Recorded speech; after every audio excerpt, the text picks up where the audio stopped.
Je suis très heureux d'intervenir aussi sur ce thème, dans la lignée des engagements qui sont les miens avec Tatiana et Natacha et l'ensemble de ceux qui ont fondé Jamais sans elle.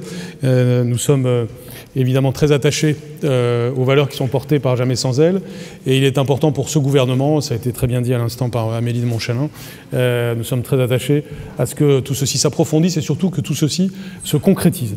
Alors mon but aujourd'hui est de contribuer à la réflexion sur ce point au travers de l'éducation nationale, puisque le thème est celui de la gouvernance partagée.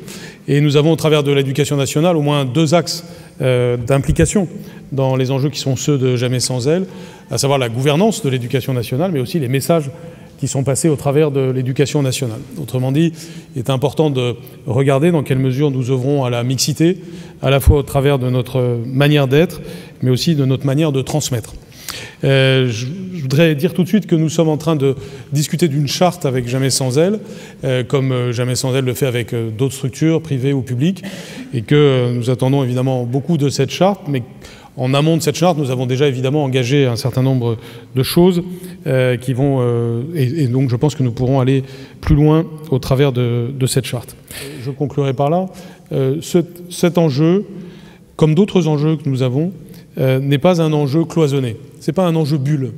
Il n'y a pas la question homme-femme qui viendrait s'ajouter aux 50 autres questions que nous avons à traiter dans le système scolaire. Et je vous le confirme, il y a vraiment beaucoup de questions à traiter dans le système scolaire, toutes plus légitimes les unes que les autres. Je pourrais vous les énumérer. Mais chacune d'entre elles, et a fortiori la cause de l'égalité entre les hommes et les femmes, doit être articulée avec l'essentiel. L'égalité entre les hommes et les femmes n'est pas un sujet en soi. C'est un sujet qui découle de nos valeurs. Nos valeurs, elles se résument dans la devise républicaine, liberté, égalité, fraternité. Lorsqu'on lutte contre le harcèlement homophobe et transphobe, ça se ramène évidemment à la devise républicaine. Lorsqu'on lutte pour l'égalité entre les hommes et les femmes, ça se ramène à la devise républicaine. Lorsque l'on lutte contre toutes les formes de discrimination, ça se ramène évidemment à la devise républicaine. Et donc, si nous voulons être cohérents, mais si nous voulons aussi être efficaces, parce qu'il y a derrière cela un enjeu d'efficacité, eh bien, nous devons tout articuler autour de valeurs qui font sens les unes par rapport aux autres. Et il se trouve que l'histoire de la République nous donne une boîte à outils très simple.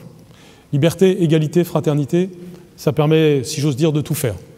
Et c'est évidemment ce que nous cherchons à faire. Au-delà de tout communautarisme, au-delà de tout lobbying, au-delà de toute vision parcellaire des intérêts et des autres, ce qui nous intéresse, c'est que les enfants soient bien à l'école, qu'ils entrent dans une école de la confiance, et c'est vrai évidemment pour les filles comme pour les garçons.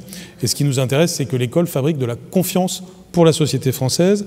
Aujourd'hui, c'est insuffisamment le cas. Nous sommes trop une société de défiance. Notre école ne donne pas encore assez confiance en soi à chacun et à chacune.